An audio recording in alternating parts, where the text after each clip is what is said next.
Who's going to win today? Listen, guys, don't forget. Actor Warwick Davis lives in East Anglia with his wife and 2 children. Look at the nice new cars. Having a strong family around you is hugely important, and I'm really lucky to have my wife Sam and my kids Annabelle and Harrison as my solid rock foundations.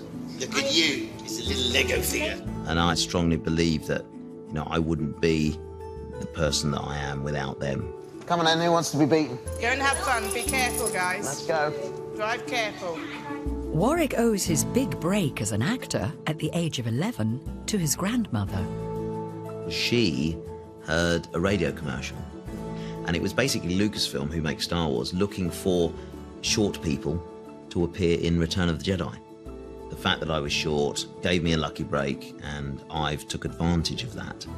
So here I am, 35 years later, still running with that opportunity, and I have my grandmother to thank for it. I don't think there'll be any other performers in my family history. Yeah, I'm not expecting that at all. I'd like people in my history to be a little bit maverick, a little bit, yeah, ducking and diving, wheeling and dealing perhaps, because I don't tend to follow the rules. I'd be excited to discover stories of people overcoming a challenge and, you know, making something of their lives. There's a couple of bends through there where you're just clinging on for dear life. And I won't be embarrassed by whatever I discover. Yeah, bring it on. Let's have an adventure.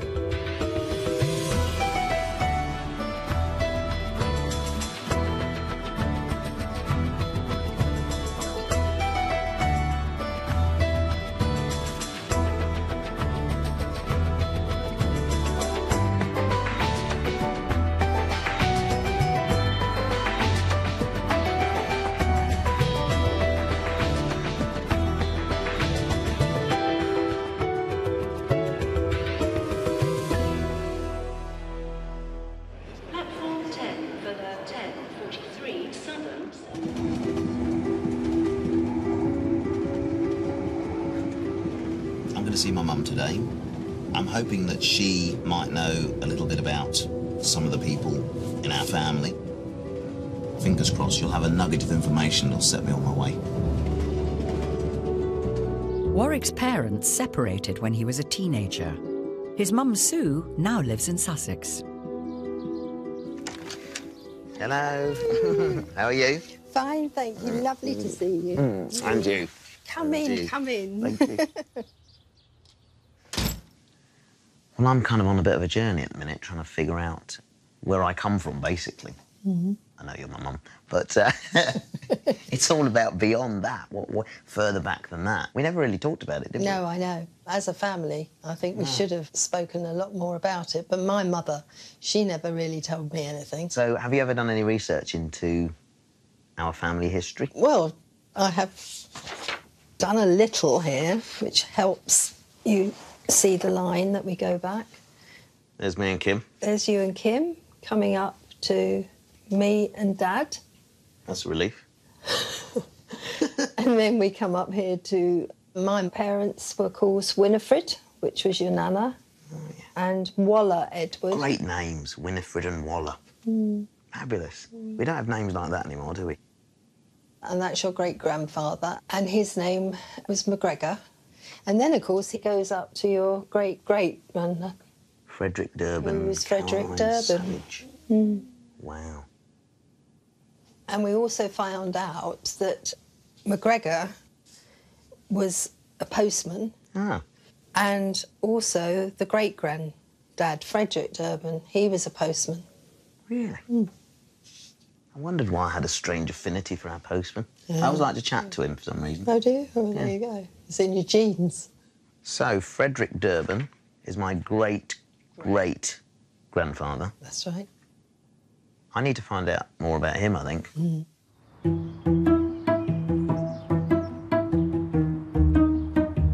Warwick's ordered up the birth certificate for his great-great-grandfather, Frederick Durbin.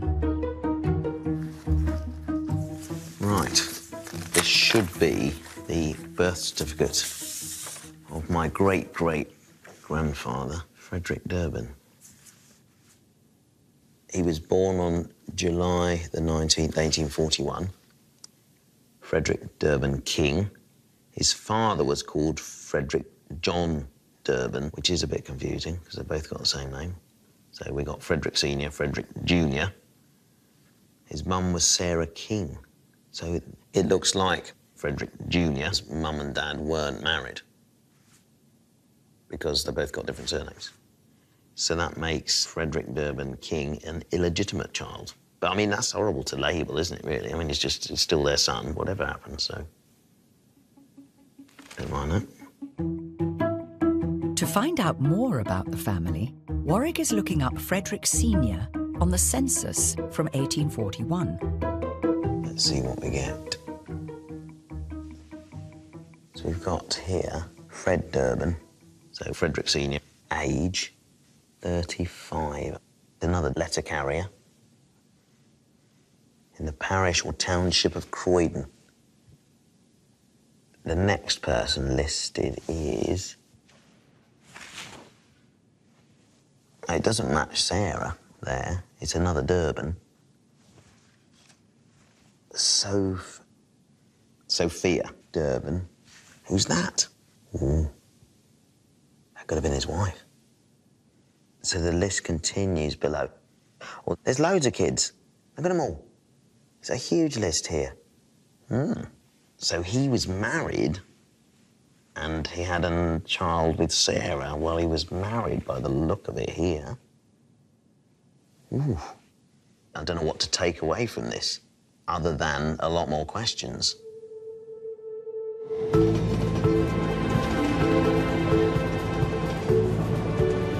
What I've discovered is potentially quite an awkward situation. You know, and I want to make sure I've got the facts right here. But it's kind of intriguing, isn't it? I mean, I didn't think this early on I'd discovered something quite so exciting as this.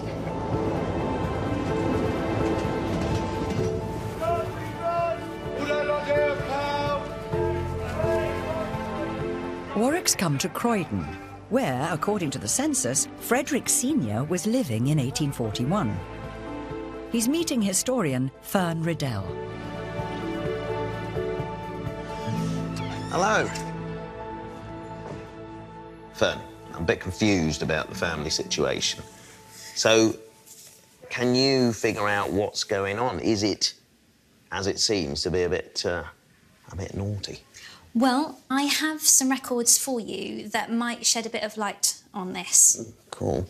So I have a census record. We're now in 1861. And on here, we have Frederick Durbin. Yeah. And he is here with Sophia, his wife, and one of their daughters. Very good. Very good.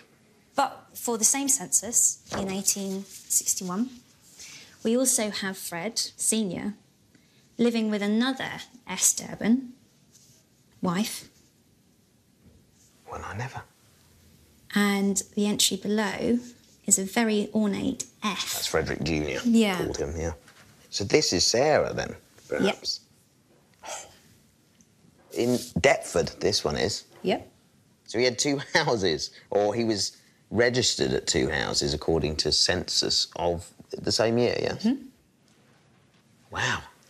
He's pretty light on his feet then, isn't he? Goodness me. That's excellent, isn't it? So it is excellent. It's fun. What a crafty thing. Yeah. He must have been stressed out, honestly. I mean, one wife's bad enough, but but she's got the name Durbin. Mm-hmm. Do you think that was, like, put on here for effect? Because he couldn't have married both women, surely? No, he's not up to that sort of mischief, is he, as well? Well, a few years before this census, we have a marriage certificate in 1856. Right. And down here... Look at that. Frederick John Durbin, Sarah King. They did get married then? Yeah. Well, I never.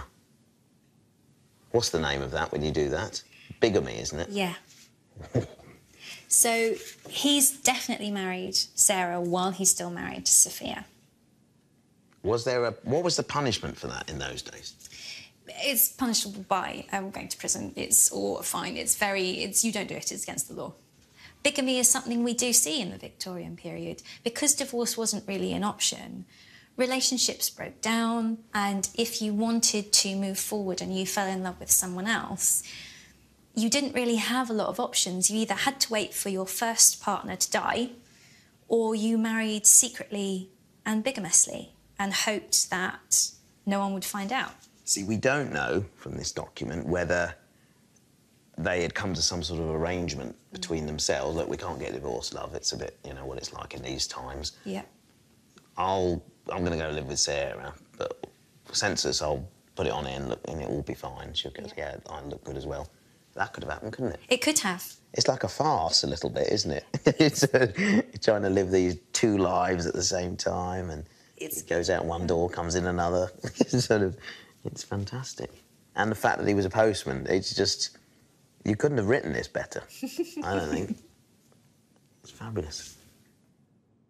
Warwick's confirmed that his great-great-great-grandfather, Frederick Sr., had two families. One in Croydon with Sophia, and one in Deptford with Sarah, the mother of Warwick's great-great-grandfather, Frederick Jr.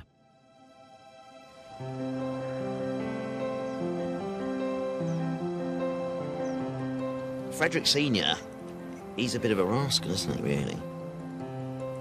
But, you know, you don't know the circumstances. You know, we know some of the story, but we really don't know what was going on in his personal life with his own wife at the time, and, you know, the stress of having 6 children running around. I was surprised that he did also marry Sarah. But imagine if he hadn't met her, I wouldn't be here. And that's what this is all about at the end of the day, isn't it?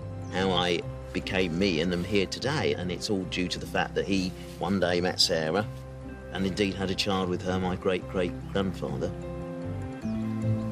I hope it ended happily, really, but I don't see how it can, because somebody's going to lose, aren't they, in those situations? Either Sophia or Sarah's going to lose. To find out how Frederick Sr. managed to lead a double life, Warwick's meeting local historian Carol Roberts. Let's have a look at his life in Croydon. This is dated January 1841, and it's what's called a rate book. Right, and 1841 was the year that Frederick Jr. was born. Yes, that's true. This is a list of those that were due to pay the rates in Croydon. Which is the sort of tax. Yes. Ah, so there's Frederick there. We'll follow this across here. Right. That's the rateable value. £28, 10. Now, this is the next year. This is the rate book of January 1842. This is George Street. We're no longer in the High Street, so he has moved round the corner to George Street in Croydon. Let's have a look. That figure there. £13, 10. Yes. This is half the price. Exactly. He's gone down market here. Or maybe he had to reduce his outgoings because he is indeed supporting another family in Deptford, perhaps paying rent over there as well. I can't imagine he could carry this on for long without something breaking. Do you know any more about that part of the story? Because I want to figure out how it all ends for him. I'm hoping it all ends well. Well, in 1870, his wife Sophia dies. Oh.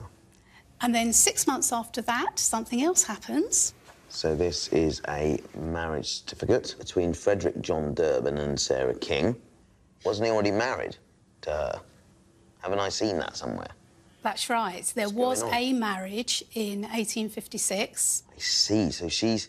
Even though they were already married, they did it again legally this time because his wife had passed away, Sophia, at this point. This was about 6 months after Sophia He didn't hang died. about, did he? He thought, I'm going to get this sorted now before I get found out. Was always the chance that someone else could have discovered this even after the fact? Yes, they were taking a chance, and the marriage in Deptford was actually by banns, which meant that the banns were read out in church 3 consecutive Sundays before they actually married. So if anyone from Croydon had been in Deptford in church... They could have shouted out. Hang on a minute. Yes. And something that intrigues me, and whether you'll be able to answer this, I don't know, was whether these two families knew of each other. Was this an arrangement, or was it very sort of cloak and dagger? Yes. Well, we have no actual evidence, but you might like to have a look at this document. So this is a will? That's right. Of Frederick John Durbin. It's quite hard to read, even though it is beautiful. We have a transcript if it helps. Thank you very much. Frederick John Durbin, do will and bequeath to my daughter Sophia Elizabeth Rowe £5. Would you have been delighted? Oh, it's worth having. A fiver? I wouldn't have been delighted, but let's move on. It acknowledges her, doesn't it, as his daughter. All right. So, and then to Charles, his son, £5 as well. What I've noticed, that Frederick Jr. is not mentioned on here. Is that right? Have a look down the names. John Durbin. Oh, well, my son, Frederick Durbin, £5. So he's acknowledged all of his children in one will here. Taking what I know of Frederick Sr., I don't think he would have left that as a surprise for the family once he'd passed on. It would have been nice to paint a picture in that they all lived together.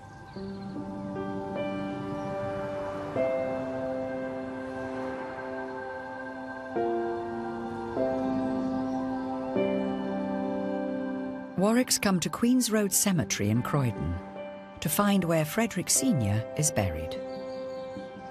So would this be this curve here? Over this way. See, what happens if it's this one? You'd never be able to tell. It could be this. No. No. I'm sorry, Frederick. I don't think I'm going to exactly find where you are, but I know you're around here somewhere. Without those chance moments, that time that Frederick met Sarah, without that one encounter, which I would absolutely love to have known what that was. How did they meet? Did he knock on her door one day with some post and, you know, say, oh, hello? And she was just, oh, you know, well, what happened? You know, did they meet in a pub? I mean, but without that moment, that chance meeting, I wouldn't be standing here now talking about them as a person. You know, it's incredible, isn't it? You know, it's a shame I couldn't have met Frederick Sr. because I feel he was the kind of guy I could have got on with. He wasn't a scallywag. Because there was a point in this story where I was thinking, hang on a minute, maybe we've got a bit of a naughty one on our hands here, but he's come out of this, you know, as a decent human being, and yeah, I would have liked to have bought him a pint.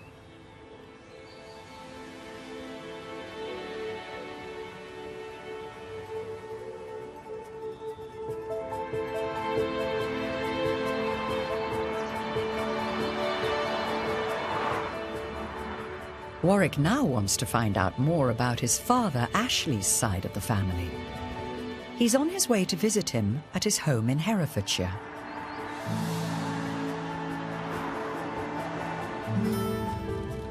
I'm not sure what I'm expecting to find as I start to look back on my father's side of the family. My first thoughts are it's not going to be anything particularly exciting or dramatic. Although that said, look at the Durbins on my mum's side of the family. I mean, that was quite the saga. So who knows?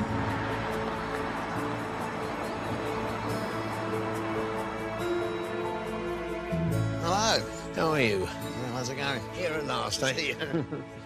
Happy to see you, yeah. Yes. Come on in.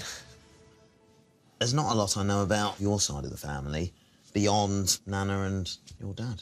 Because you never really talked about it yourself, particularly who was before your dad, your grandparents. I've got time to sit down and ask him about his family. So, you know, I'm interested to find out. And your dad? Yes. I mean, if you were to kind of imagine A city gent. He was pinstripe suit and rolled umbrella. Really? The umbrella as yeah, well? that was That's that, perfect. yeah, the- Bowler hat? Oh, definitely. Yeah, Wow. yeah, the bowler hat. I found a couple of photos. As you can see, you know, you can see the hairstyle there, can't you? Chiselled features as well. Yes. You didn't inherit that, did you? I'm older than him there, though. Would he have been working in London at that point? Yes, he worked in the city as a broker, as I was too. A handsome man. Absolutely. And there he is, with the lady that started it all for you. My nan.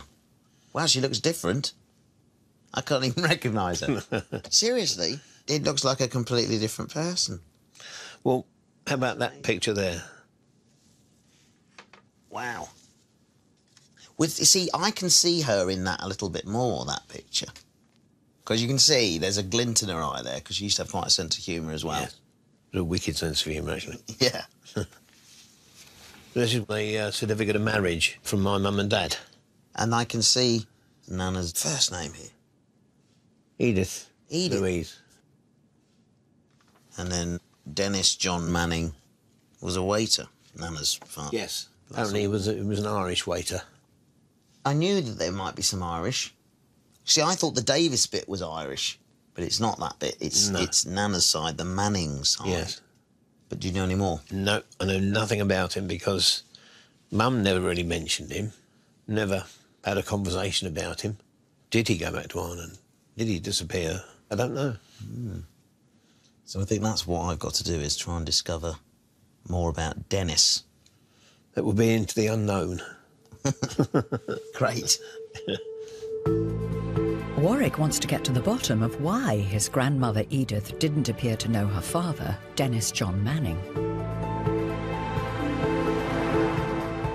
After chatting to my dad yesterday, I don't feel particularly enlightened about his side of the family. His grandfather, Dennis Manning, there wasn't really anything to say, which is interesting. Because I was thinking that my nan Edith was born in 1911, so the war wasn't far away, and perhaps Dennis, her father, was involved somehow with the war, and that's why we don't know much about him at this point.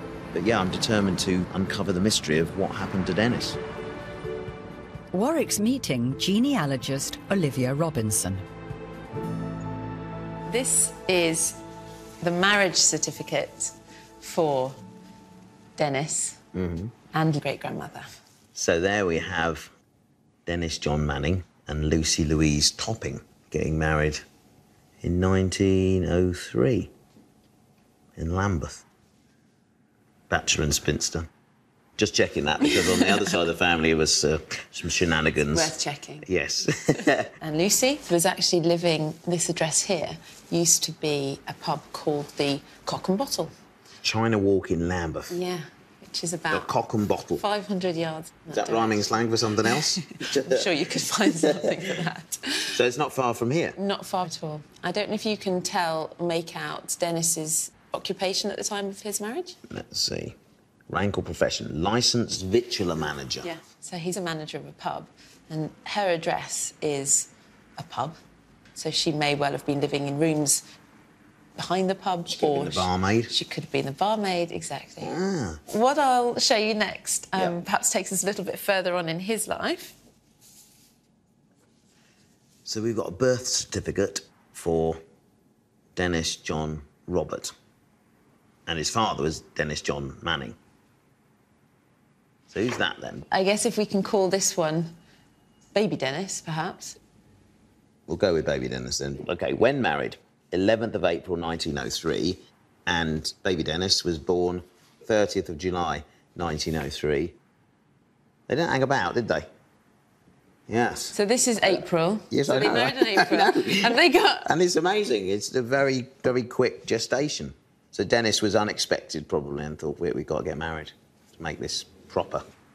It was actually relatively common occurrence for women to be pregnant at the altar, as it were. Somewhere between 1 in 4, 1 in 5 brides was already expecting at the time of their A lot of rather large wedding dresses, and still, in my own life and marriage, a similar thing happened. That our son was born very shortly after we got married. That's extraordinary. What a link. Indeed. So if we take it on a little bit further now. So I've got a death certificate. Dennis John Robert Manning. Oh, so this is baby Dennis, who died when he was 8 months old. Of acute tubercular meningitis. 8 months old. That must have been really hard for their parents. And it says here that his mum was present at the death. Yeah. I mean, for me, this is... my wife and I had a baby boy who died when he was 11 days old, and so we can understand how this is, how it would have been for these parents here. But knowing a child for 8 months as well is probably even more difficult, because you get to know their character, their personality, and then that must have been hard. Around about 1 in 7 children would have died before they were 1 at this time, which is not to deny the trauma that the parents would have gone through. But in some ways, the community around them, the fact that it was a bit more common, it may have been easier for the family to have talked about it, to have had a support network. So yeah, there might have been other people who had had a similar experience not too far away. Yeah. But it's worth saying here that Dennis, the father, and Lucy go on to have 11 children in total. They lose this child and they lose 1 other child, but 9 of their children survive into adulthood. Yes, including Edith. My nan. Mm-hmm. So now I know that Dennis had 11 children, 9 survived, and my nan was one of those. But I still don't know what happened to Dennis. Hopefully, this will give you a clue as to where you may want to look next. Right. This is a birth certificate of Brian Austin. They're another one of my nan's brothers. And Dennis, his father at this time, he was a munitions worker. Yeah. So that's to do with the war effort then. Yeah. So making ammunition. Where would he have been doing this?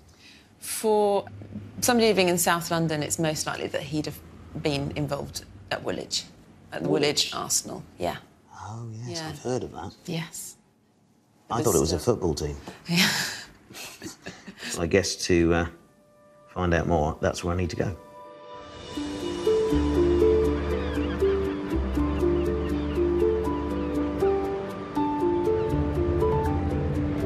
Thanks to Olivia, I feel I know a little bit more about Dennis. And I also feel a certain affinity towards the man because, like me, he lost a baby son when they were very young. And so I do feel a connection with him now in that way. But I'm on my way to Woolwich Arsenal, which is where he was working, helping with the war effort. And it begs the question, did this contribute to his disappearance? By the time Dennis was working at the Arsenal in Woolwich, it had been manufacturing weapons for over 200 years.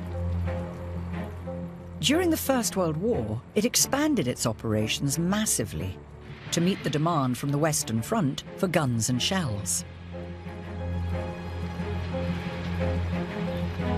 At its peak, 80,000 men and women were employed here, including Dennis, who at 42 was too old to be conscripted to fight in the war.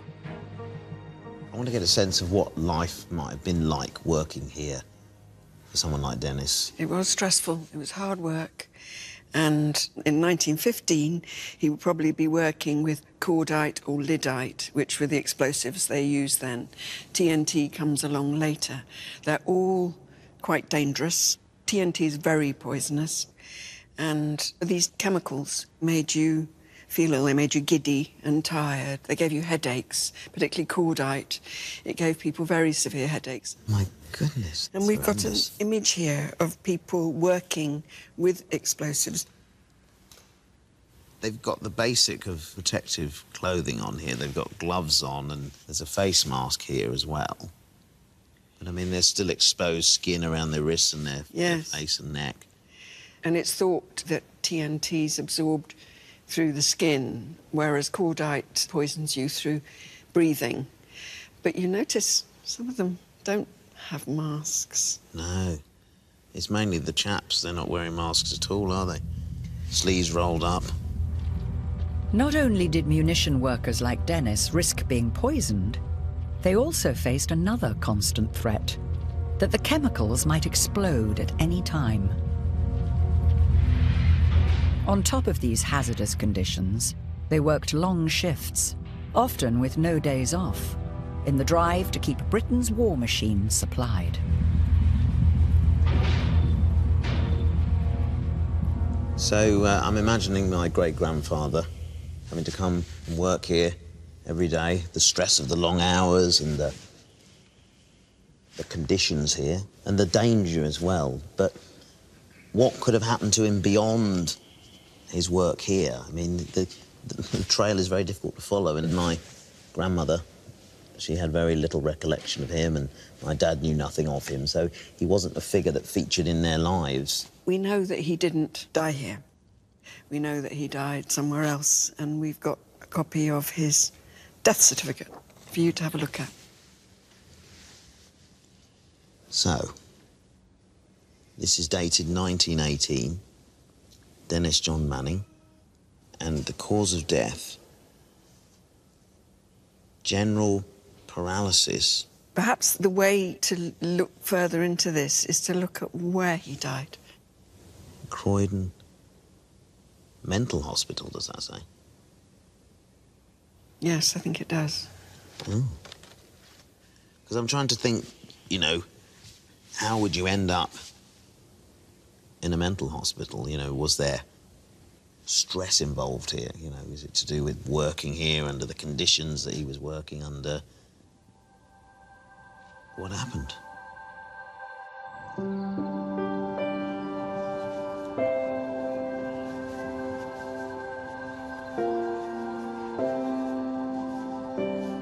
Warwick's come to Bethlehem Museum of the Mind, where the records from Croydon Mental Hospital are kept.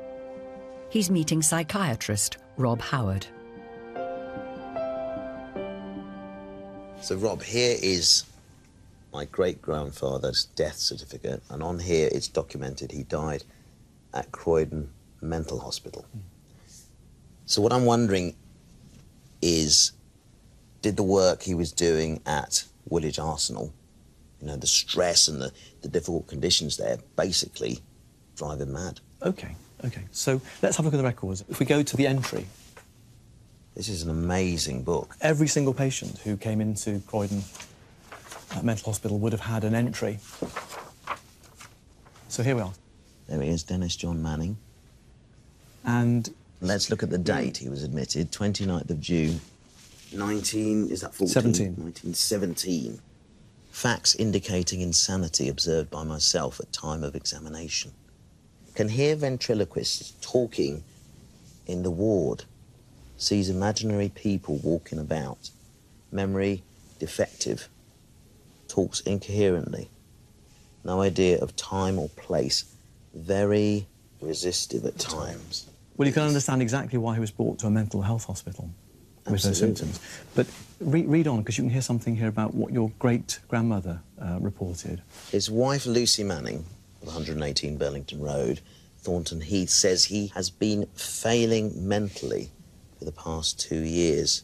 He's been violent and threatened her, and she had to run away from him. Says men are in the house with her, attacked her violently, and she had to call in the police. So it sounds like she had a terrible time, you know, dealing with him having to call the police. It's a terrible situation all round, isn't it?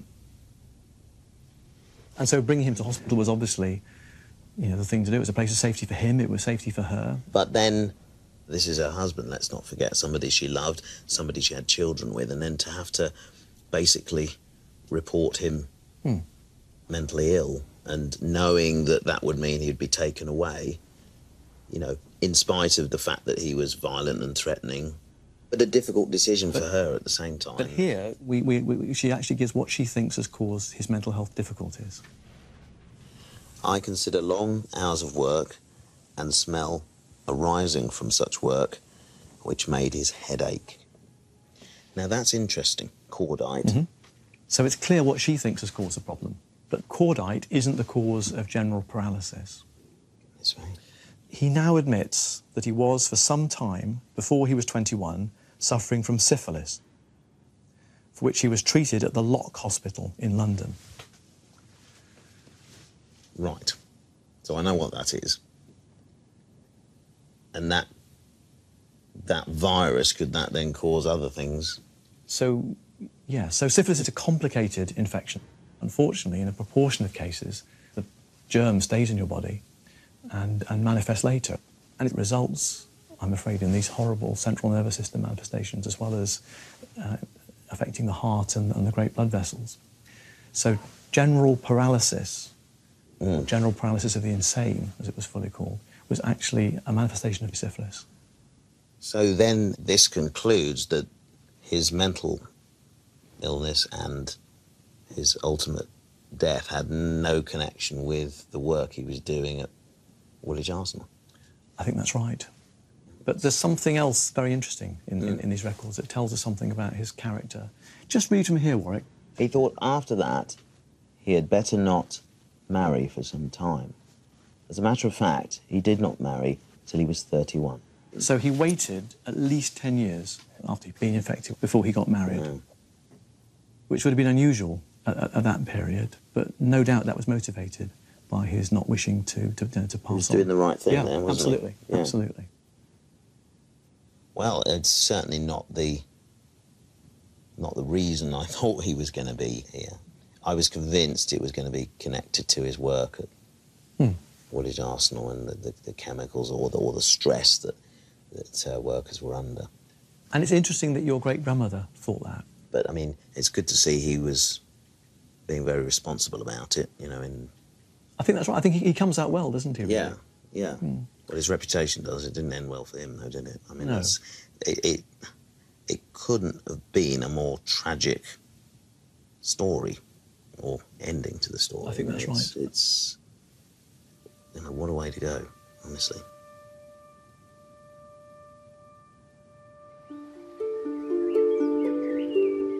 Dennis died when he was 46, which is my age. And I feel relatively young, so it's no time to go, is it? And my nan, Edith, was only 6 years old when he died a tragic death. And I think this gives us the answer as to why she didn't know her father. I think there would have been a certain amount of shame associated with a relative being in an asylum, so he probably wouldn't have really been talked about, which is really sad. And it's sad that I can't tell my nan because she's no longer here.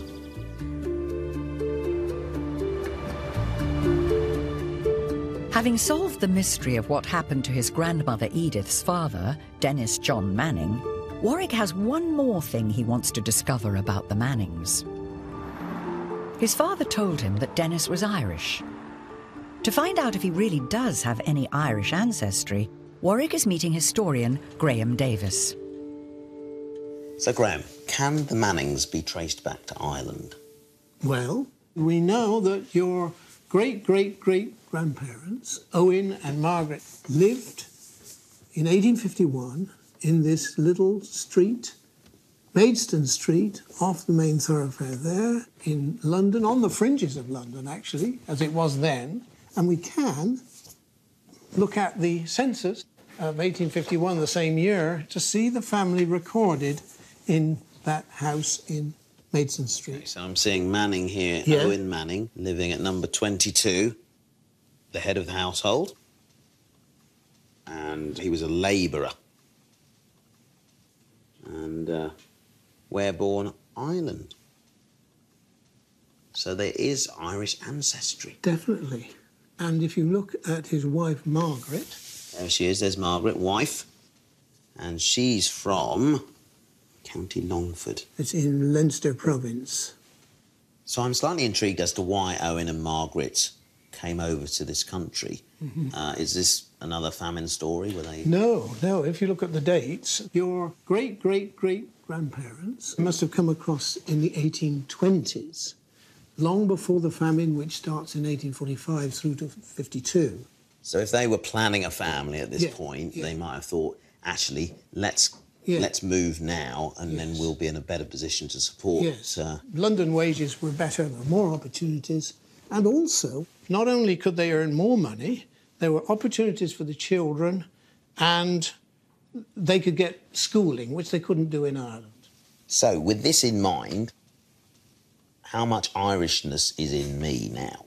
Wow, it's difficult to know, isn't it? A little bit. A little finger, perhaps. I think a little bit. And another little sort of Irish connection is that I have played leprechauns in 7 different films in my career. Yes. I've got a very dodgy Irish accent, but I'm not going to do it for you now. Warwick's confirmed he does have Irish roots, thanks to his great-great-great-grandparents, Owen and Margaret Manning. And he's already discovered the sad fate of their grandson, Dennis John Manning, who died of syphilis. But he knows nothing about the man who links them. His great-great-grandfather, also called Dennis.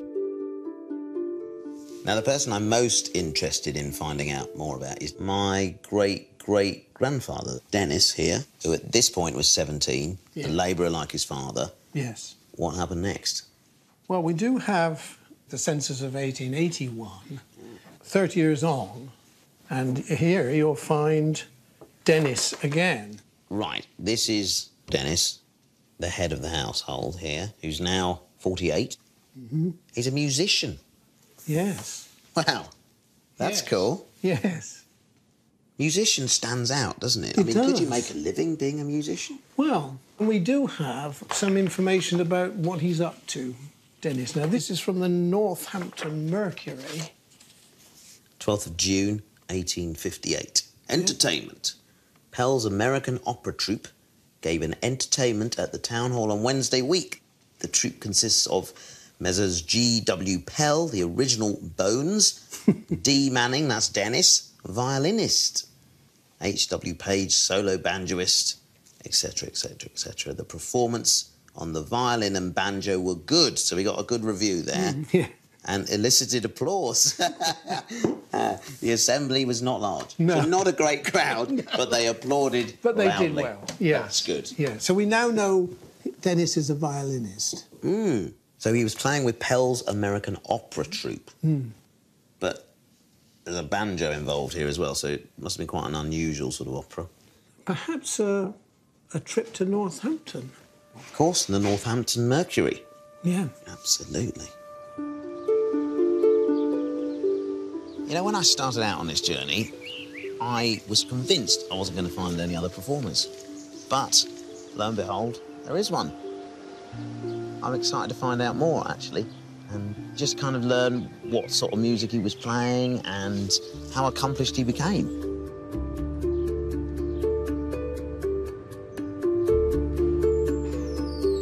Warwick's come to the Guildhall in Northampton to meet Rachel Cowgill, who's been looking into the musical career of his great-great-grandfather, Dennis Manning.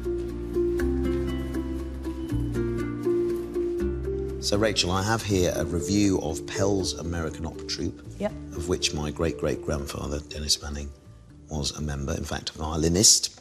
So I'm intrigued. Who were Pell's American Opera Troupe and, you know, what sort of music did they play? Well, they were a group of American musicians that were touring the UK, 1858-59. Pell was an impresario. He recruited musicians in America, brought them with him, but also, we think, en route, picked up 1 or 2 talented musicians to join the ensemble. So they might have needed a violinist, and my great-great-grandfather fitted the bill. But presumably they met up with him at some point and were really impressed, sufficiently to invite him to join what was actually quite a small ensemble, small group. Right. I mean, what type of music was it? I mean, did they play opera or...? They did include opera in their performances, but it tended to be a sort of parody, sort of slightly mocking. But at the same time, with this type of performance, they blended it with comedy and physical humour and dance, and it was a real mixed bag, a real variety of stuff. A real variety show. Yeah, it sounds. yeah, I'd love to real see it. I mean, it sounds fantastic to discover that, you know, in my ancestry there is a history of performance, in particular comedy, perhaps, and slapstick. It's great. Yeah. It's great to discover that. So this is another document you might find very interesting. Oh, I love these playbills. Yeah. Fantastic. From the music hall in Shrewsbury. Grand fashionable American entertainments. Yes. I love it. Entertainments, plural there. So a reunion of celebrated and original American minstrels. And we've got the real delineators of Ethiopian character. And then we've got Pell, during his stay at St James's Theatre, had the honour of performing in the presence of Her Most Gracious Majesty the Queen. Indeed, yeah. Wow. Yeah. So I'm looking at this. Yeah. The minstrels, were they the top of the bill here? Or Pell? What do you reckon? But the American minstrels and Pell's opera troupe are one and the same. This is all referring to their performance. Wow. So...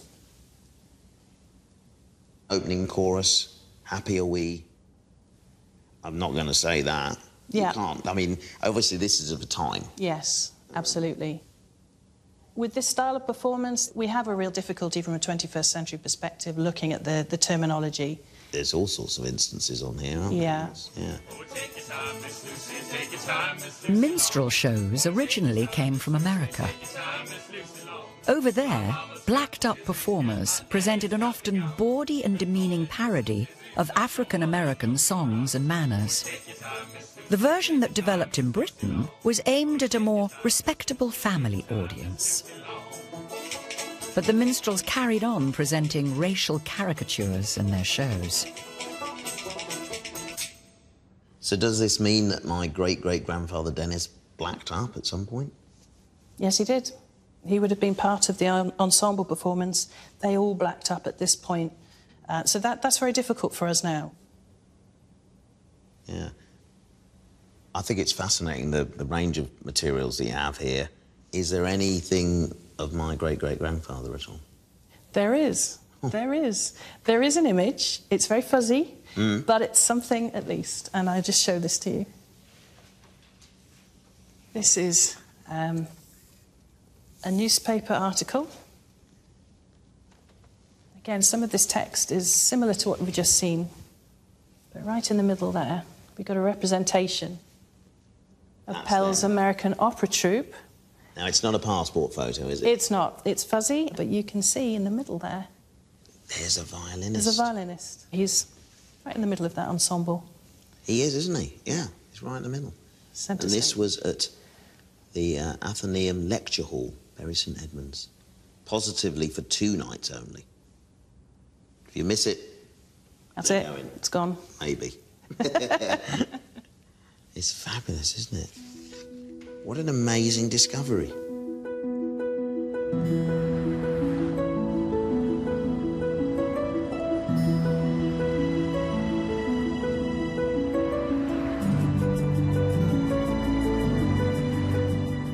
It was a bit of a shock when I first discovered exactly the sort of musician that Dennis was.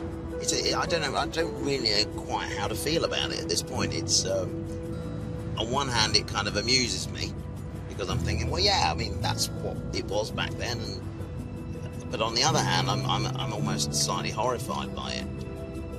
We've kind of started to learn about Dennis and the fact that he was a violinist and he went on tour. I'm thinking, yes, this is terrific. And then that was the bombshell right there, wasn't it? Bigamy, syphilis, blacking up as a minstrel. It's quite a variety of ancestry.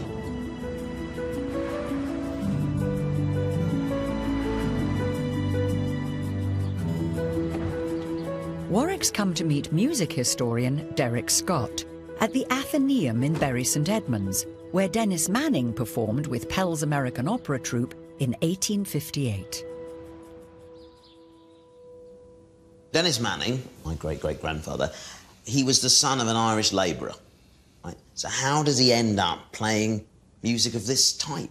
The thing is, how does he get from Irish music into African-American music? And there are a surprising number of links, both socially and culturally. I mean, in New York, you'd get adjacent neighbourhoods of free black Americans and poor Irish. So there's some linking there. But musically, too, if I play you a typical popular a minstrel song of the period. The Camptown ladies sing this song, doo-dah, doo-dah. The Camptown racetrack 5 miles long, oh, doo-dah day. You can see, to make that into a reel, I'd only really have to do something like this.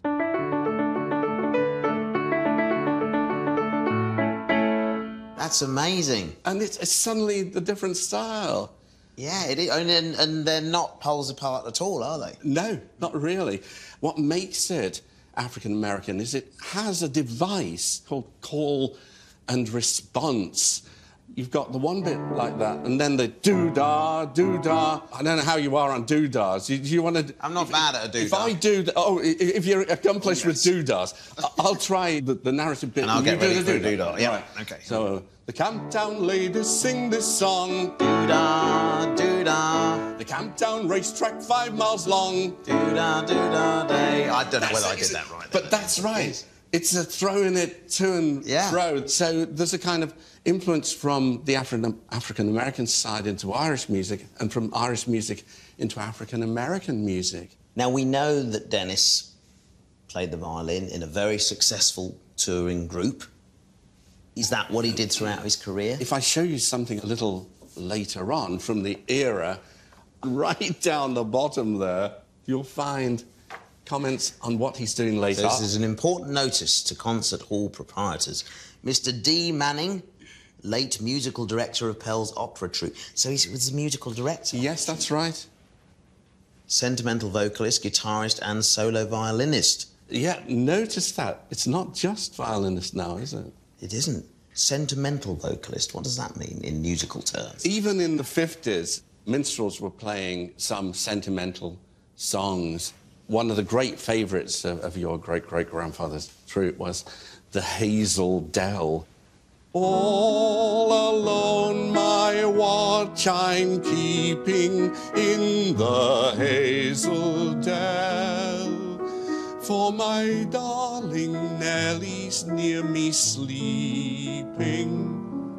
Nellie, dear, farewell.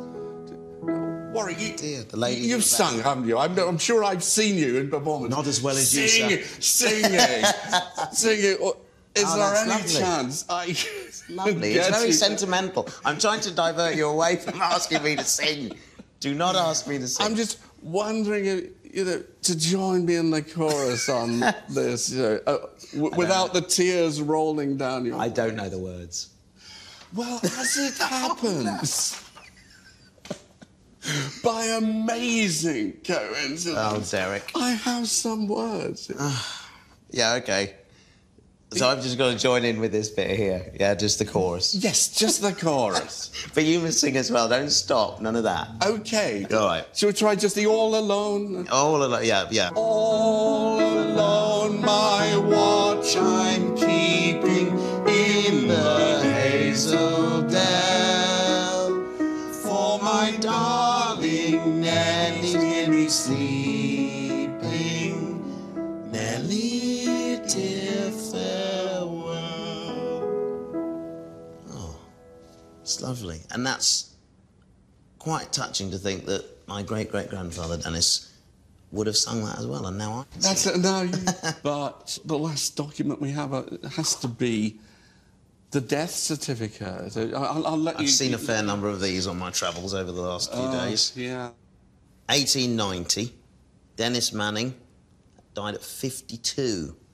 Oh, if you look at the address he's living at, 6 Betterton Street, this is in the Covent Garden area. We know that number 6 was actually a boarding house. It was licensed for 95 boarders. It's 95? Unfortunately, it does look as if Dennis Manning was on his uppers when when he died. So, you know, from the great days, I hate to end on this kind of note for you.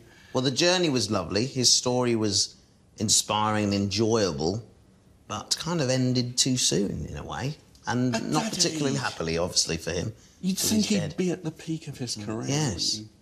Yeah, you would, wouldn't you? It's just a lesson in the insecurity of the life of one that I know very well as an actor myself. You know, you can never take this business for granted, and you have to have a plan B. Dennis, I don't think, had a plan B. There you are, the insecurity of the musician. Absolutely.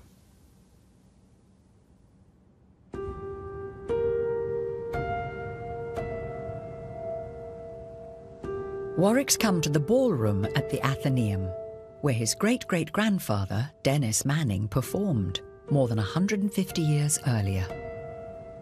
It's lovely to actually be somewhere that one of my ancestors actually was.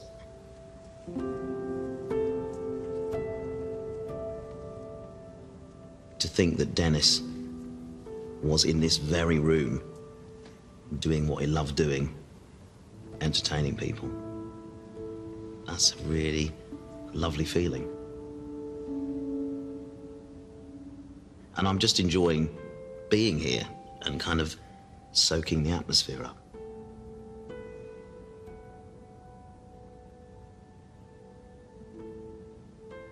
Part of me feels slightly guilty having unearthed all of these family secrets.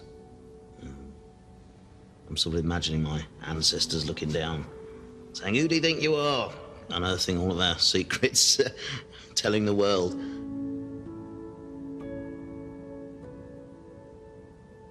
The thing that strikes me about their stories is there was always a struggle. There was always a fight and a determination in them. And I've got that as well. I've got a determination to succeed and to get through life in the best way possible and do things the right way as well. So I've got a great deal of respect for all of the people in the stories that I've told.